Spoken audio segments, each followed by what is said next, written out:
오늘 우리 주신 하나님의 말씀은 창세기 11장 6절에서 9절 말씀, 구약성경 13면에 있는 말씀이 되겠습니다.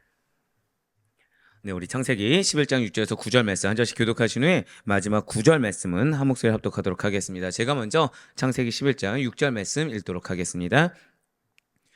여호와께서 이르시되 이 무리가 한 족속이요 언어도 하나이므로 이같이 시작하였으니 이후로는 그 하고자 하는 일을 막을 수 없으리로다.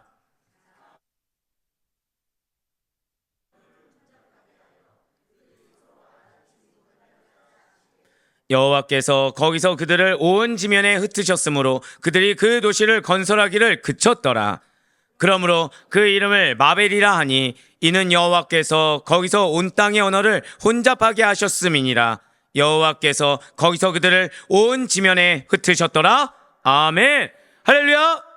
네, 오늘 변함없이 살아있는 주님의 말씀의 은혜를 사모함으로, 그리고 우리가 이렇게 하루의 시작을 말씀과 기도라는 것을 주께서 기쁘게 받으시사, 자, 절대 한번 크게 고백하시겠습니다. 나의 염려와 나의 걱정과 나의 두려움을 해결하십니다.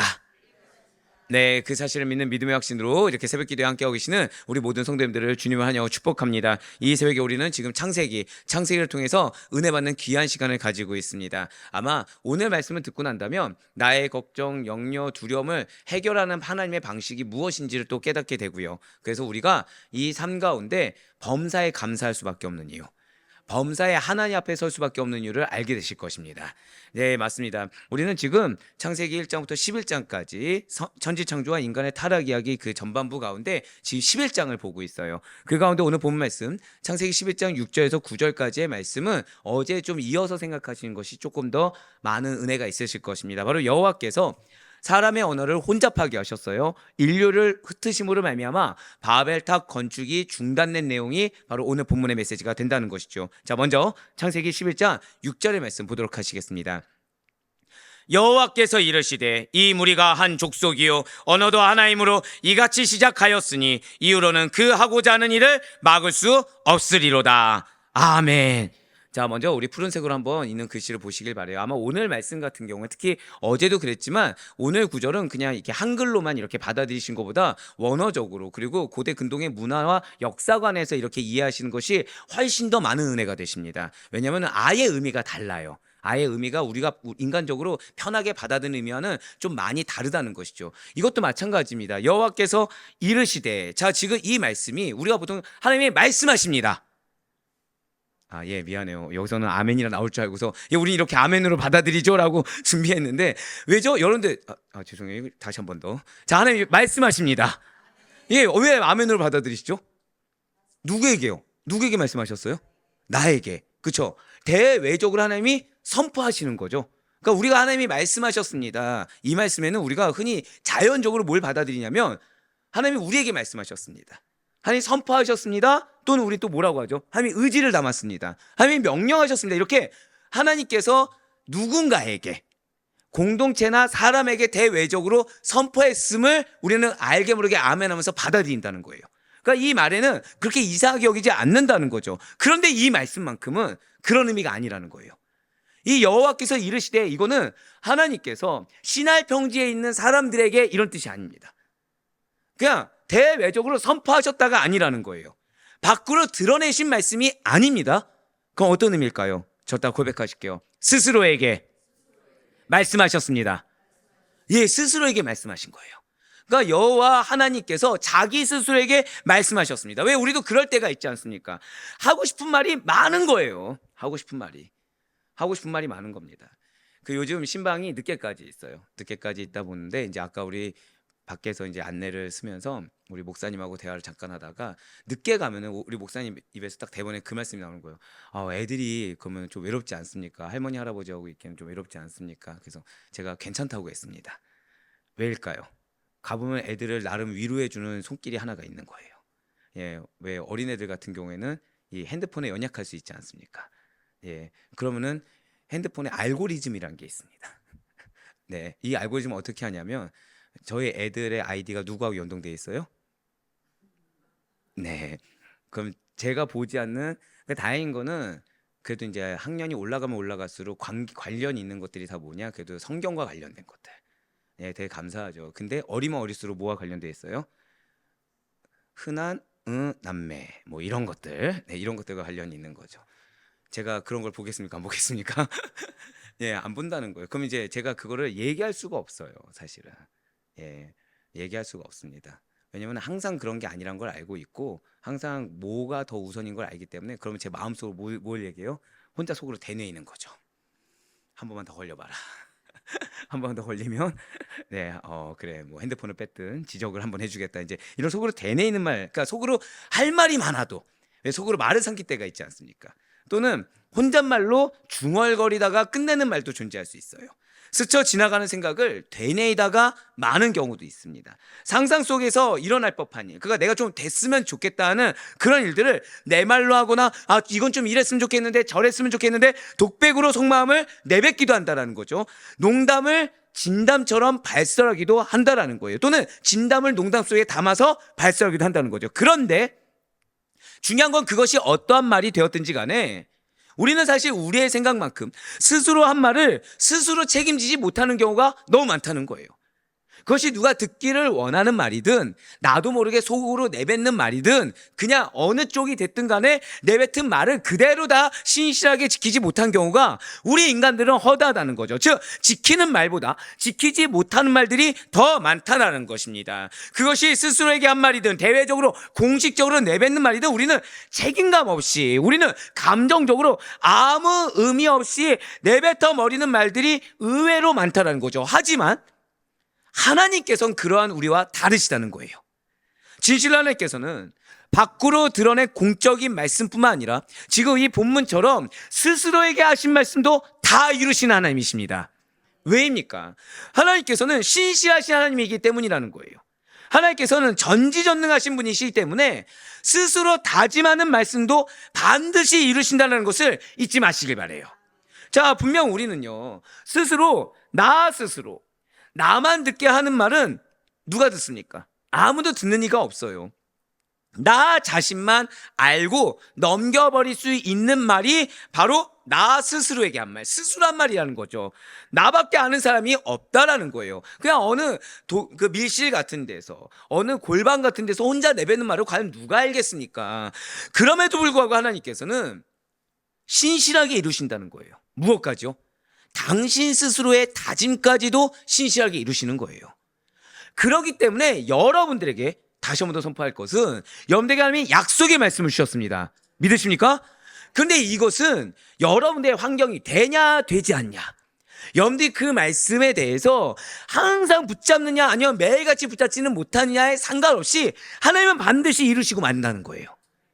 반드시 이루시고 마는 그 길 가운데 우리의 선택은 두 가지 중에 하나라는 거죠. 하나는 순종해서 하나의 뜻대로 순적하게 이끌림을 받을 것이냐, 아니면 반항하고 믿지 않고 모른 척하다가 계속해서 하나님의 징계와 심판 가운데 억지로 끌려갈 것이냐.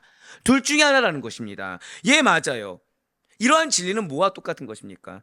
하나님의 말씀이 기록된 성경은요, 1.1에게 오류도 없으며 모두 이루어집니다 와 마찬가지의 원리라는 거예요. 사실 오늘 보면 창세기 11장 6절에서 그 푸른색으로 표현된 여호와께서 이르시되에서 그 앞에는 생략된 단어가 있습니다. 저 다 고백하실까요? 보라. 보라가 생략되어 있어요. 보라, 하나님께서 말씀하셨다. 보라, 하나님께서 스스로 말씀하셨다. 이렇게 된다는 거죠. 그러니까 이 말씀이 무엇일까요? 이 말씀은요, 하나님의 뜻을 따르지 않고요, 마음대로 행동하는 인간에 대한 하나님의 안타까움, 그 안타까움을 잘 드러내기 위해서 사용된 감탄사인 것입니다. 당시 이 바벨탑을 쌓은 사람들은요, 모두 다 노아의 후손들이에요. 그래서 그들은 무엇을 가졌냐? 자, 저를 따라 고백하실게요. 혈연적 동질성. 네, 맞습니다. 혈연적 동질성을 가지고 있어요. 그런데 노아의 후손들인 그들이, 자, 어제 말씀을 우리가 들었습니다. 자, 그들 혈연적 동질성이 있나요, 없나요? 있어요. 있는데 문제가 있죠. 하나님께서는 당신께서 친히 택하시고 당신의 구원받은 한 혈통에 합당하게 살아가고 혈연적 동질성을 주셨는데 그들은 하나님의 뜻을 버리고요, 바벨탑을 쌓는데 하나가 되었다라는 것입니다. 하나님께서 친히 택하여 주사 구원하여 주신 혈연적 동질성을 가진 노아의 후손들이, 절대 고백하실게요, 범죄에 동참하는 동질성. 예, 맞습니다. 범죄에 동참하는 동질성도 지니고 있었다는 거예요. 그러니까 지금 이것이 얼마나 한탄스러운 일입니까? 죄 지으라고 동질성을 주신 것이 아니에요. 구원받은 자에 합당하게 동일한 그 말씀 가운데 말씀에 순종하여 살아가는 동일한 원류를 가지라고 하나님께서 하나 되게 하셨는데, 그것이 아니라 죄 짓는 데 하나가 됩니다. 하나님을 대적하는 데 하나가 되었어요. 그래서 하나님께서는 보라, 내 목적을 잊어버린 이들을 보라. 자, 어제 말씀 뭐가 있었죠? 죄 지는데 열심을 내는 그들을 보았어요. 이걸 내가 왜 하지 했을 때 옆에서 부추기고 있다는 거죠. 이거는 의미 있는 사역이야. 이건 의미가 있는 거야. 근데 끝이 보입니까? 안 보입니까? 안 보이니까 끝이 어떻게 정했어요? 하나님께서 신이 있는 저 끝까지, 이제 잠시 후에 나오겠지만 저 끝까지 도달하자고 스스로 의미를 또 부여합니다. 하나님이 말씀하지 않았는데 부여했어요. 하나님의 말씀 가운데 예배가 우선되지 않고 말씀이 우선되지 않다 해서 사람의 뜻으로 서로 부여하면서 하나가 되었다는 거죠. 자, 하나님 왜 구원하셨다고요? 당신의 뜻대로 살라고. 근데 누가 빠져버렸습니까? 하나님 없이 하나가 됐다는 거예요. 그러니까 그것을 만드신 하나님께서 얼마나 안타깝겠습니까? 그러니까 보라, 이들의 작태를 보라, 이들의 행태를 보라는 거예요. 자, 온 인류의 대홍수 멸망 이후에 의인 노아의 믿음을 보셨습니다. 그래서 그 믿음을 보시고 그 후손을 중심으로 새로운 역사를 써내려 가고자 하는 하나님의 계획이 있었다는 거예요. 결국 이들을 구원을 왜 하셨다고요? 절대 고백하실게요. 나의 가정에 나의 믿음이 중요합니다. 자, 우리가 그런데 하나님께서 여러분들의 믿음뿐만 아니라 무엇이 또 중요하다고 했죠? 끝까지가 중요하다고 했습니다. 끝까지. 왜? 야벳의 자손들처럼 미미하게 하나의 나라가 아니라 셈의 자손처럼 영적인 계보를 이을 수 있는 자녀들이 될 수 있도록 우리로 하여금 끝까지 믿음의 본이 되어야 된다고 말씀하셨어요. 자, 그 이유가 무엇입니까? 바로 여러분들을 통해 여러분들의 자손의 계보가 하나님의 중심으로 하나님의 뜻 가운데 하나님의 이루심을 목격하게 하시는, 절대 고백하실까요? 나로 말미암아, 나의 자녀로 말미암아 새로운 역사가 이루어집니다. 아멘? 자, 이게 하나님의 뜻인 줄 믿으시길 바랍니다. 그런데 그 하나님의 계획을 이 노아의 후손들이, 당신께서 친히 택한 백성들이 망치고 있다는 거죠. 대적하는 행위를 하고 있는데 어떻게 해요? 하나가 되어서 하더라는 거예요. 그러면서 창세기 11장 6절에 하반절 말씀 보도록 하실게요. 이후로는 그 하고자 하는 일을 막을 수 없으리로다. 아멘. 자, 이 말씀을 많이들 오해를 하십니다. 자, 그러니까 마치 하나님이 일부러 내버려 두신 것처럼, 그래서 이들이 더 막 막을 수 없게끔 나아가게끔 하는 건데, 이것은 역시 또 다른 한탄의 말이에요. 이 말씀 굉장히 더 절망적인 말씀입니다. 지금 뭐냐면요, 노아의 후손들이 그 바벨탑을 쌓는 악한 일은, 절대 고백하실까요? 겨우 시작에 불과합니다. 그 뜻이에요. 그 뜻이에요. 그러니까 자, 저들은 언제까지 하는지 볼 게 이게 아니라 뭐예요? 이거는 시작에 불과해. 이들은 앞으로도 계속 악을 도모할 것이다 라는 것을 알려주고 있다는 거죠. 바벨탑은 시작에 불과하다는 거예요. 자, 바벨탑은 뭐에 불과하다고요? 시작에 불과하다. 이걸 꼭 기억하셔야 됩니다. 하나님은 이들의 악행이, 바벨탑은 시작에 불과하다는 걸 아셨어요.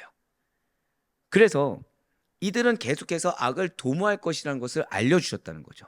자, 반복은 왜라고요? 중요하기 때문입니다. 자, 바벨탑은 무엇이다? 시작에 불과하다. 이게 그래서 중요한 구절이에요. 바벨탑은 무엇이라고요? 지금 5번 강조했어요, 지금. 왜냐면 그 정도로 중요해요, 이게. 이거를, 이 말씀을 알아야 한마디로 하나님께서 뒤에 나오겠지만 징계하신 것이 은혜란 걸 압니다. 자, 미리 말씀을 드린 거예요. 자, 바벨탑은 무엇이다? 예, 시작에 불과하다. 악한 행동의 시작에 불과하다라는 거예요. 자, 왜냐하면 하나님을 떠난 자들은요, 그 마음이 이미 병들었기 때문에 계속해서 더 큰 죄를 지을 수밖에 없다라는 거죠. 자, 반드시 잊지 마시길 바라겠습니다. 하나님의 징계와 심판은 다른 데서 나오는 게 아니에요. 저 다 고백하실게요. 인간의 악한 계획. 네, 하나님의 징계와 심판은요, 인간의 악한 계획으로부터 나오게 된다는 거죠. 즉, 인간의 악한 계획이 하나님의 공의로운 심판 계획을 불러일으키는 거예요. 분명한 사랑의 하나님인데 그 사랑을 받기에도 부족한 이 짧은 인생 가운데 인간의 악한 계획, 말씀에서 벗어난 계획, 나에게 연약한 그 나를 위한 그 계획들이, 인간을 위한 인본주의의 계획들이 사랑의 하나님을 공의의 하나님으로서 그 심판 계획을 불러일으키게 된다는 거죠. 진실 하나님께서는 인간의 범죄를 막을 수 없는 무능한 존재가 아니세요. 아무것도 모르셔서 아무것도 할 수 없어서 가만히 계신 것처럼 보여진 것이 결코 아니라는 거죠. 단지 최후 심판 이전까지, 단지 인간을 징계하고 심판하실 그 시기까지 인간의 자유의지를 존중하여 주이사 회개할 기회를 주고 계심을 잊지 마시길 바라겠습니다. 이어서 창세기 11장 7절과 8절 말씀도 한번 보시길 바라요. 자, 우리가 내려가서 거기서 그들의 언어를 혼잡하게 하여 그들이 서로 알아듣지 못하게 하자 하시고, 여호와께서 거기서 그들을 온 지면에 흩으셨으므로 그들이 그 도시를 건설하기를 그쳤더라. 아멘. 지금 삼위일체 하나님께서는요, 우리가 내려가서 언어를 혼잡하게 하자라고 하셨어요. 자, 우리가 무엇을 예표한다고요? 삼위일체 하나님. 이거 뭐 다 들으셔서 아실 겁니다. 혼잡하게 하신다는 것이 무엇입니까? 마구 뒤섞어서 구분이 불가능하게 만드실 것이다라는 의미예요. 자, 지금 하나님께서는 아주 철저하게 인간이 쌓은 벽돌들을, 그러니까 벽돌 쌓을 때 막 아무렇게나 쌓습니까? 체계적으로 쌓습니까? 인간이 나름 체계적으로 쌓은 벽돌들, 인생의 탑들을 지금 거꾸로 무너뜨리시겠다라는 뜻과 의지를 보이셨다는 거죠. 자, 이렇게 하나님께서 바벨탑을 흐트러 놓으시니까 마치 유리 그릇이 바닥에 떨어져서 산산이 부서짐으로 말미암아 그 작은 조각들을 다시 이어 맞출 수가 없게 되듯이 인간들 사이에 무엇이 일어나더냐? 저 다 고백하실까요? 분열현상이 일어나더라는 거예요. 그렇게 어제 말씀 기억하시죠? 그렇게 서로가 동료했습니다. 그렇게 서로가 격려했어요. 그렇게 서로가 의지가 되어서 동기부여를 해주던 그들이, 그 악한 일에 누가 시키자 하도 하나가 되던 그들이, 우리는 들었죠. 어제 하던 일이 사실 나중에 어디서요? 출애굽에서 노예들에게 행할, 즉 노예가 할 법한 중노동도 그 끝을 모르고 함께 손잡고 달려가던 그들이 하나님의 뜻하심, 하나님의 행하심 한번에 와해가 되더라는 거예요. 어쩔 수 없이 와해된 게 아닙니다.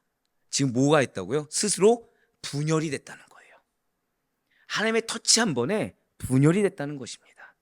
사랑하는 우리 성도 여러분들, 혹시 여러분들이 악한 자들로 인해서, 그리고 원치 않던 상황들, 계획하지 못했던 상황들로 인해서 마음이 괴롭고 심히 시험이 들며 포기하고 싶은 마음까지 들고 계십니까? 무엇을 해도 노력해도 마치 안 되는 것처럼 정말 열심히 하는데 자꾸 이 열심에 대해서, 나는 다른 걸로 열심히 한 것도 아니에요. 하나님이 정확히 말씀을 주셔서 그 말씀에 순종함으로 내가 희생하는 것도 아니고 희생해가면서 열심히 달려가는데 결과물이 없는 것처럼, 그래서 지금이라도 혹시 포기하는 게 낫지 않을까?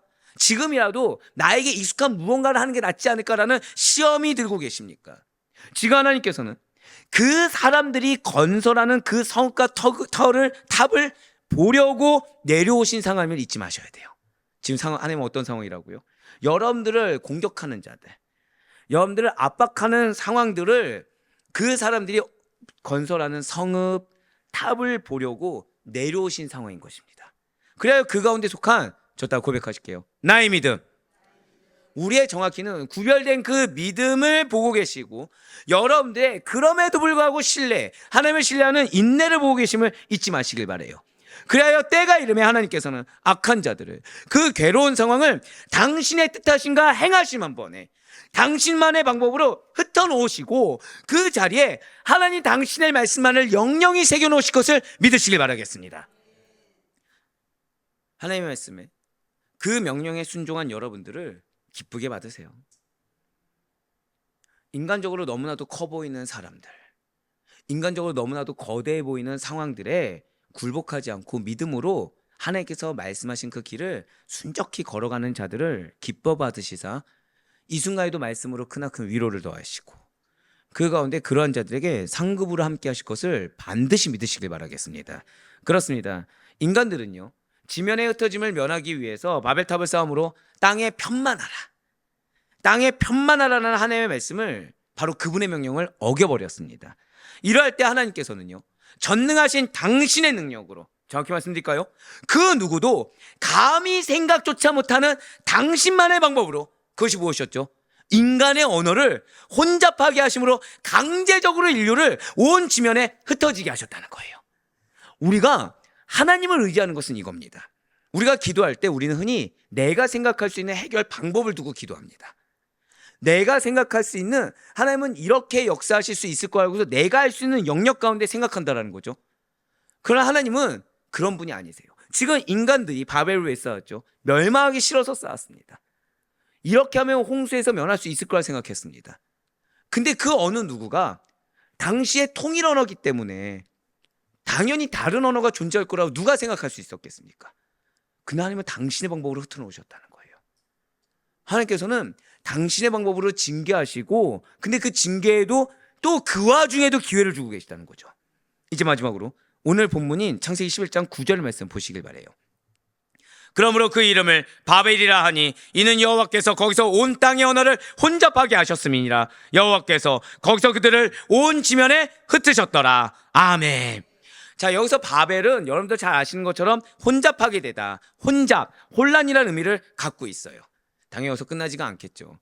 근데 고대 근동에 오래된 자료들, 이제 고문서들을 이렇게 살펴보잖아요. 그럼 바벨의 이름이 카딘기르키라고 합니다. 바벨 이름이 뭐라고요? 예, 고어라서 좀 어색해요. 카딘기르키. 네, 카딘기르키라고 나와 있어요. 이게 무슨 뜻이냐? 저 다 고백하실게요. 신의 문. 예, 하나님의 문 있죠. 신의 문이란 뜻이에요. 바벨의 월 뜻이 뭐라고요? 카딘기르키라고 해서 신의 문이라고 합니다. 신의 문. 이것은 바벨탑을 쌓던 자들이 하늘을 향해 쌓고 있던 탑에 대해서 가졌던 생각을 반영하는 이름이에요. 그러니까 당시에는 탑이 바벨탑이 아니라 어떤 탑인 거예요? 카딘기르키. 네, 카딘기르키예요. 근데 성경에 뭐라고 기록한 거죠? 세상적인 언어가 아니라 하나님이 명하신 언어. 그것이 무엇입니까? 바벨인 거예요. 즉 그들은요, 하늘까지 다 신들이 있는 곳에 문에 도달하겠다. 그러니까 우리가 애써 하나가 되어서 어디까지 가자는 거예요? 신들이 거하시는. 자, 지금 제가 뭐라 말씀드렸죠? 신이라고 했습니까? 신들이라고 했습니까? 이제 뭐가 문제인지 아시겠습니까? 노아의 후손이죠. 한 혈통이죠. 누가 구원하신 걸 알고 있어요? 하나님이 구원하신 걸 알고 있죠. 근데 이름을 뭐라고 지었다고요? 신들. 이미 믿음도 없어진 거예요. 이미 믿는 자들이 철저하게 하나님이 전부가 되지 않고 철저하게 하나님 중심되지 않잖아요. 그럼 자신도 모르는 사이에 언행에 뭐가 나오는 것입니까? 바로 이 카딘기르키가 나오는 거예요. 나도 모르는 사이에 내가 뭐가 우상인지, 내가 뭐 중심인지, 내가 하나님 없이 무엇을 목표로 살고 있는지를 드러내게 돼 있는 것입니다. 맞아요. 지금 그것을 무엇이라 말씀하십니까? 이 카딘기르키를 하나님께서 뭐라고 표현하시나요? 저 다 고백하실게요. 교만한 의지. 교만한 의지라고 하는 거예요. 여러분들, 믿는 자가 의지가 없어서 문제가 아닙니다.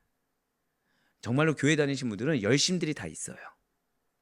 물론 이제 초신자와 새가족들은 그럴 수 있겠지만 어느 정도 신앙이 연수가 되면 나름의 열심들이 있습니다. 근데 여기서 중요한 것은 하나님의 판단이 가장 중요한 거예요.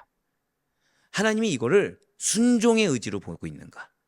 아니, 하나님 이거를 우리 인간을 위한 교만의 의지로 보고 있는가? 우리가 코람데오라고 했을 때 이거를 살펴봐야 되는 것입니다.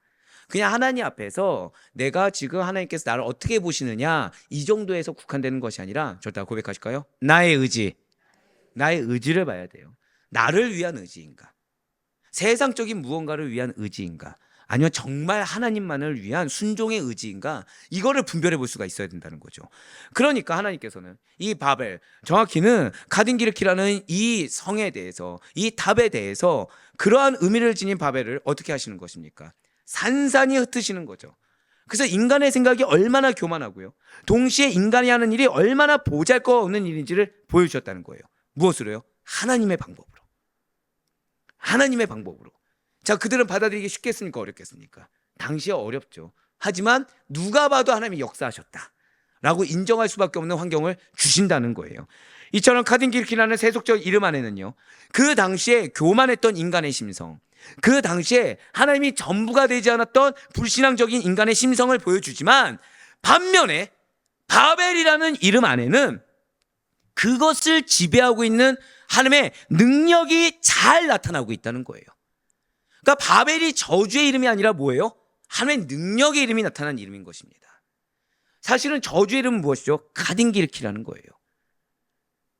또한 이러한 바벨이라는 이름은요, 하나님을 떠난 인간에게는 오직 혼란만이 있을 뿐이라는 엄숙한 교훈, 하나님의 뜻이 담겨 있는 것입니다.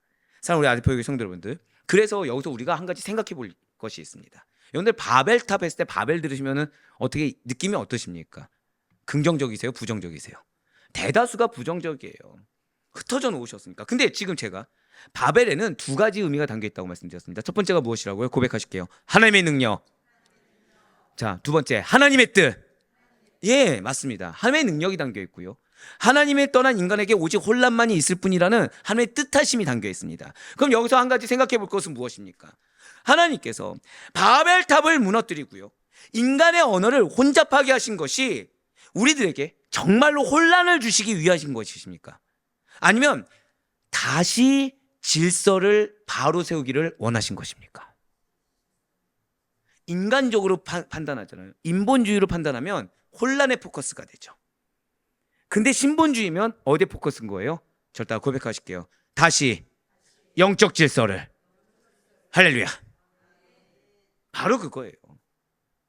그래서 바벨이라는 이름은 무조건 징계와 저주 이름이 아닌 것입니다. 기회의 이름이고 은혜의 이름이라는 거예요. 어제 말씀드리지 않았습니까? 분가라고 하면 분가하는 것이 은혜고, 멈춰서라고 하면 멈춰서는 것이 은혜다. 말씀이 주어진 것이 은혜의 때입니다. 바로 그거예요. 분명 인류의 언어의 혼잡은요, 교만한 인간들에게 내려진 하나님의 징계가 맞습니다. 그러나 그것은 인류를 향한 하나님의 은혜이기도 하다는 거예요. 물론 언어의 혼잡이라는 건요, 사람들 입장에서 볼게요. 당시의 사람들에게는 결코 하나님의 은혜로 받아들일 수가 없었을 것입니다. 왜요? 좀 더 쉽게 갈 수 있거든요. 좀 더 편하게 할 수 있거든요. 게다가 언어 혼잡만 아니었어도 지금 내가 구축하고자 하는 이 탑을 끝까지 완성할 수 있습니까? 없습니까? 있다는 거예요. 언어 혼자만 아니면 할 수 있다고 착각할 수 있다는 거죠. 근데 지금 내가 오랫동안 공들여 쌓아왔던 것을 하나님이 갑자기 이 말이, 그러니까 내 배우자하고 갑자기 대화가 안 되는 거예요. 내 자녀하고 대화가 안 되는 겁니다. 앞에 있는 사람이 무슨 말인지 못 알아듣는 거예요. 그래서 오랫동안 가족 공동체 내에서 이루고자 하던 것들을 이루지 못하게 됐어요. 그럼 그 가족의 입장에서 봤을 때는 기분이 어떻겠습니까? 왜 하나님이 나에게 이런 징계를? 내가 지금 열심히 지금까지 쌓아왔는데 왜 이걸 못하게 하셨지? 원망이 들 수가 있어요. 이걸 은혜라고 여기십니까? 징계로 여기시겠습니까? 그 가족 입장에서는 징계가 되는 거죠. 결코 은혜로 생각할 수가 없다는 것입니다. 한번 하루아침에 서로 간에 말이 통하지 않는 상황을 생각해 보시길 바라요. 우리 가족 간의 대화가 아무것도 안 되는 거예요. 한마디로 아비규환 그 자체라는 거죠. 이러한 상황에서, 그런 절망적인 상황, 그러니까 내가 오랫동안 여러분들의 일상에서 잘 쌓아 올라오고 열심히 구축해 오던 것을 갑자기 무너진 그런 상황에서 그 누가 하나님의 은혜를 생각할 겨를이 있겠습니까? 그 누가 그 상황에 하나님께서 기회를 주신다고 그렇게 분별하면서 믿음으로 아멘 할 수가 있겠습니까? 아무도 할 수 없다는 거죠. 그러나 그것은요, 당시 상황만을 봤을 땐 징계이고 저주고 혼란이지만 궁극적으로 봤을 때는 분명한 하나님의 은혜라는 거예요. 정말 믿음이 크십니다. 왜일까요? 왜일까요? 만일 하나님께서 이걸 생각하셔야 돼요. 언어를 혼잡하게 하지 않으셨으면 어떻게 되었겠습니까? 자, 그들이 의지가 있었어요, 없었어요? 있었죠. 옆에 있는 사람을 독려해 가면서, 자, 그래서 어제 뭐라 말씀드렸어요? 노예나 행할 법을 불만도 갖지 않고 노예나 할 수 있는 중노동을 서로 독려해 가면서, 격려해 가면서 끝을 보려고 했습니다. 자, 그러면 바벨탑을 쌓았던 당시의 사람들의 교만이 어떻게 되겠습니까? 극도의 상태에 이르르겠죠. 왜요? 분명히 끝장을 보려고 했을 테니까. 하나님께서는 비록 당신의 약속대로 홍수로 인류를 멸하지는 않으시겠지만 또 다른 방법으로 인류를 멸망하지 않으면 안 되는 상황을 인간들은 만들었을 거라는 거예요. 그러니까 하나님께서는 중간에 끊으신 거죠. 제가 방금 뭐라 말씀드렸습니까? 저 따라 고백하실게요. 나의 징계는 중간에 교만을 끊으시는 하나님의 은혜입니다. 이런 분별력이 우리에게 있길 간절히 소망합니다. 때로는 하나님이 어떤 영적 공격을 받게 하세요. 때로 하나님이 돌아보게 하시는 상황을 줄 수가 있습니다. 때로 하나님이 내 마음에 어려움이 있더라도 그 어려움을 감수하게끔 하나님께서 만드시는 상황이 있을 수 있어요. 근데 그 상황을 왜 주신다고요? 중간에 우리의 교만을 끊으시는. 근데 목사님 저는 교만한 적이 없는데요. 하나님이 전부가 아니면 교만이에요. 하나님이 전부가 아니면 내가 드러날 수밖에 없습니다. 왜 어제 우리 기도할 때 나오지 않았습니까? 하나님 중심에서 멈추는 것이 아니라 하나님이 우리 마음의 전부여야 된다. 그래서 그 교만을 끊으시는 하나님의 은혜라는 거예요. 예, 맞아요. 하나님께서는 인류의 언어를 미리 중간에 끊으셔서 혼잡하게 하심으로 인류가 더 이상 교만의 극치까지 다다르지 않을 수 있도록 교만에 빠지는 것을 막으시사 그들을 절대 고백하시게 해서 멸망해서 구원하셨습니다. 맞아요. 어려움을 주신 거 맞아요. 절망을 주신 거 맞아요. 괴로움을 주신 거 맞아요. 하지만 멸망까지는 가지 않았어요. 하지만 아예 하나님께서 멸절하시는 단계까지는 가지 않았습니다. 한번 복싱 경기가 한창 진행되고 있는 그 상황을 한번 가정해 보시길 바래요. 복싱 경기가 막 이루어지고 있는 겁니다. 양 선수가 피를 흘리기까지 격렬하게 싸우는 거예요. 그 얘기를 들었어요. 복싱 선수한테 들었는데 피를 보면은 이렇게 엔도핀이 솟는데요. 엔도핀이 솟는데 상대는 어디를 공격합니까? 이쪽 피를 흘리면 여기가 보일까 안 보일까요? 시야가 가려지죠. 그럼 본능적으로 어디를 공격해요? 여기를 공격하죠. 피를 흘린 쪽을 공격한답니다. 자, 그러면 상대의 생명이 위험할 거 알까요, 모를까요? 아는데도 집요하게 그 이겨야 된다라는 명목하에 공격을 엄청 가한다는 거예요. 심판 무슨 역할을 해야 될까요? 심판 뭐 해야 되죠? 시합 안에서 심판은 선수를 보호하고 공정한 경기를 채점해야 됩니다. 근데 피 흘리고 있어요. 양 선수가 피 흘리는 곳을 계속 집중적으로 공격해서 생명이 위태로운 걸 뻔히 짐작이 돼요. 그런데 경기가 너무 흥미롭다고. 야, 선수가 지금 10라운드 중에서 8라운드까지 왔는데 이 8라운드가 아깝다고. 그걸 경기를 계속 지속하게 할 심판이 있습니까? 없습니까? 없다는 거예요. 당장 맞붙지 않게 떨어뜨려 놓는 일이 그것을 바라보는 관중들은 아비규환 일으키고 왜 경기를 멈추냐, 왜 선수의 의지를 꺾냐라고 하면서 혼란을 야기한다고 해도 심판은 뭐만 생각해야 됩니까? 선수의 목숨과 안전을 보호하는 거. 이거보다 앞서서는 안 된다는 거죠. 하나님은 우리의 뭐를 생각하시는 거예요? 우리의 생명과 우리의 안전 이상이 없어요.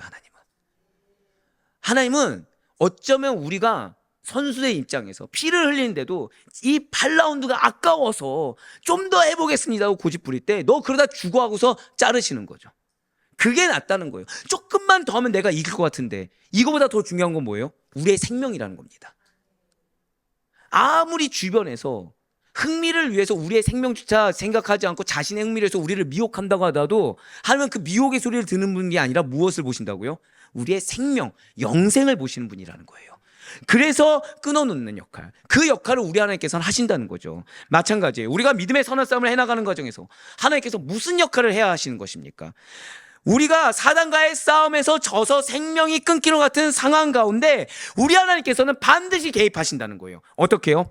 스탑, 멈춰, 제동을 거신다는 겁니다. 근데 이 제동 걸 때 그 누가 은혜를 생각하겠습니까? 하면 이 제동 걸 때 누가 기뻐 감사하며 하나님 아멘 멈춰주셔서 감사합니다 누가 생각합니까? 다 억울해하고 괴로워하고 슬퍼하고 하나님의 뜻은 이해할 수 없다고 하고 원망한다는 거죠.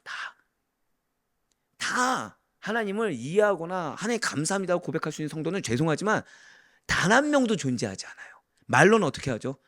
여기에도 은혜가 있겠죠. 근데 진짜 그렇게 해서 은혜가 있다고 고백하시는 겁니까? 아니에요. 그러려니 하는 거지 마음가운데 뭐가 있습니까? 괴로움, 염려, 절망, 두려움, 불평, 불만 다 갖고 있다는 거예요.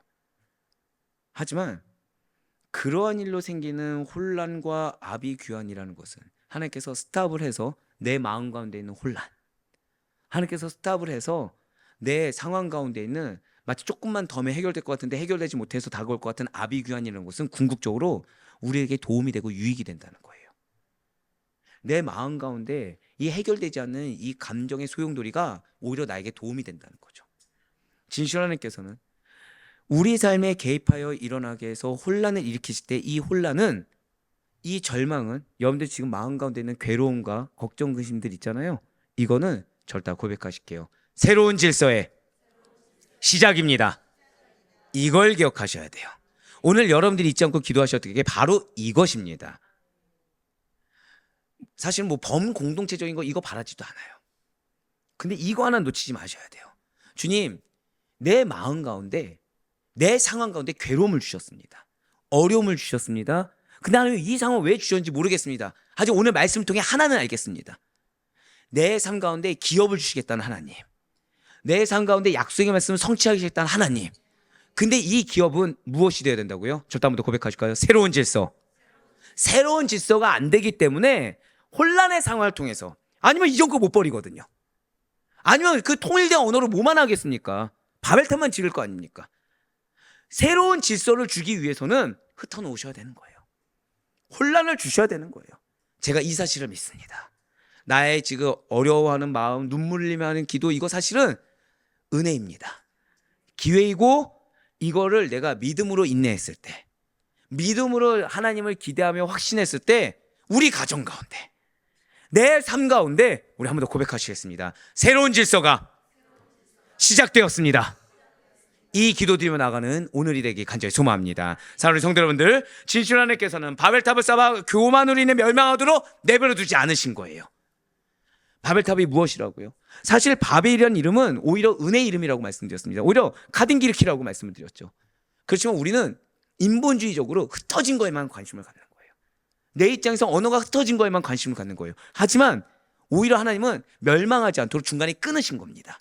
하나님께 택함받은 구원받은 우리가 혈연적 동질성이라는 걸 가지고 죄악의 하나 되는 것을 원치 않으셔서, 교만의 하나 되는 걸 원치 않으셔서, 오직 하나님 안에서 죄악의 혼란을 몰아내고 영적 질서를 바로 세우라고, 그 바로 세운 영적 질서를 말미암아 여러분들에게 주어진 그 기업이 오롯이 여러분들 것이 되려고 새로운 질서를 확립하고 계신 줄 믿으시길 바랍니다.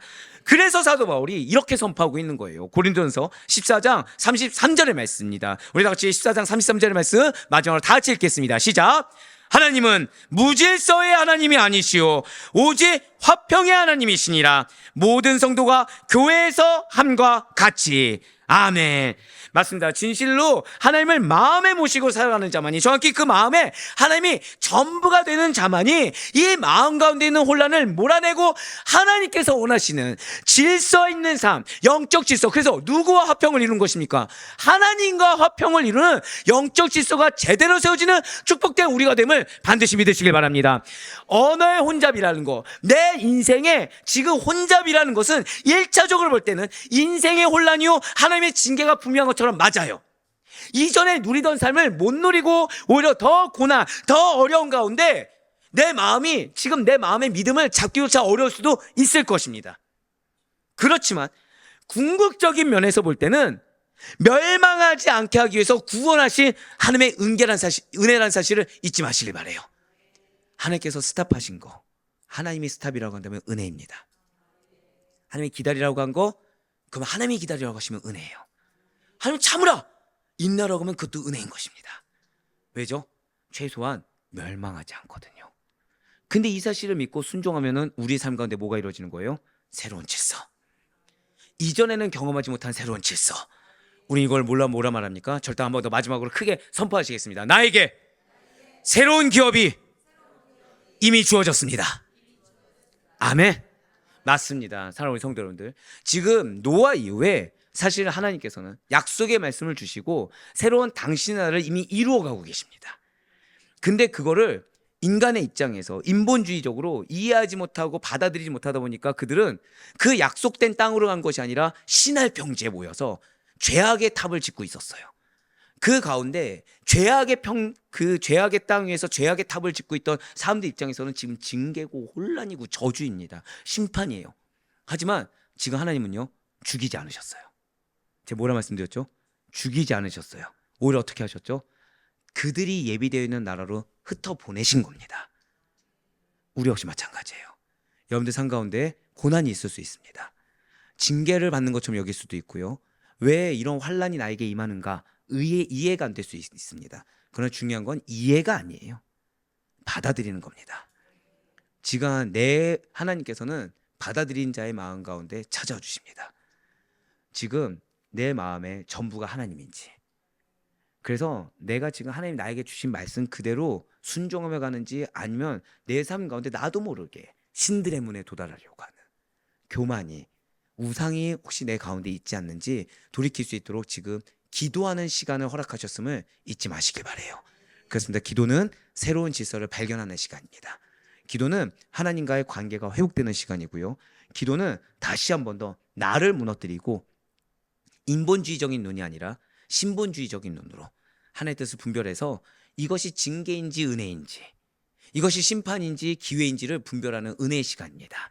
그러니 내가 징계를 당할 때 하나님을 원망하기보다는, 무작정 하나님의 뜻을 구한다고 하기보다는 그 징계 이면에 있는, 죄송해요, 한 번 더 우리 고백하십니다. 나를 하나님이 많이 많이 사랑하십니다.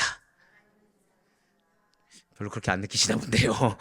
예, 나를 정말 많이 많이 사랑하셔서 지금 나를 멈추게 하신 하나님, 나를 그래서 오히려 내가 쌓아 올린 걸 흩어놓으신 하나님, 그 하나님의 사랑을 발견하시고 감사함으로 받아들이시길 바래요. 또한 하나님의 징계를 누구 때문에, 어떤 상황 때문이 아니라 나의 잘못을 깨닫고 회개하는 기회를 삼을 수 있는 축복된 우리가 되길 간절히 소망합니다. 그래 바라옵고 낳기는 하나님 안에서만, 하나님이 전부가 되는 가운데 하나님이 여러분들에게 주시는 그 기억 가운데 원하시는 새로운 질서, 그 영적 질서를 바로 세우셔서 여러분들 속한 곳곳마다 여러분과 하나님과의 그 화평의 관계가 그대로 편명하게 펼쳐지는 화평의 공동체로 거듭날 수 있는 우리 모두가 될 수 있기를 주님의 이름으로 간절히 축원합니다.